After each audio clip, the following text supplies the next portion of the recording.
शेवटे कित्याक ते डुंगर कोसळ्ळा न्हू, व्हांवून गेला सगळे वाटेन, ताका दूद येना. आमचे सांकडी बिचोली डॅम सगळे डॅम सोडलेले आहा, ताका लागून दूद खंय मेळना, कलेक्शन बी जायना. आतां अमूल डेरी गुजरातसून येवपाक तांकां बाट ना, 2-3 दीस जाले ते बी बंद आहा, तेंचो कोठो काबार.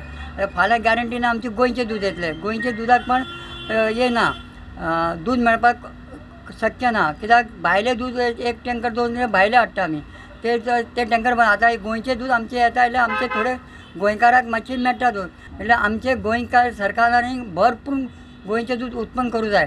जाता तितकें उत्पन्न जाल्यार आमकां भायलें दूद घेवपाची गरज नाका. माझे सब मार्केटान आज दुधाचे खूप शॉर्टेज आहे. दूध ना मार्केटान, दूध ना. कितें आसता पळय, रस्त्यार वाटीक ते हे जालें, माटी पडले आनी ब्लॉक जाले.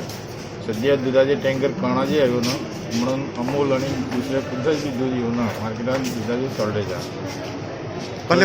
चडशे भाजयेचे दुकान हांव गाडयांन घेवना बेळगांवच्यान, म्हणून त्या भाजयेची मातशें कोथमीर आनी मिरसांग बी सगळें तन्ने मिरसांग बी खूब शॉर्टेज आहे. चड करून ट्रकां ट्रान्सपोर्ट जायना, माती पडलेल्या रस्त्यार आनी माल्लाची खूब शॉर्टेज आहे. म्हणून आज दूध येवंक ना. ना दूद येवना. सकाळच्यान म्हाका दूद ना, नाजाल्यार 2 बॉक्सां वयताले.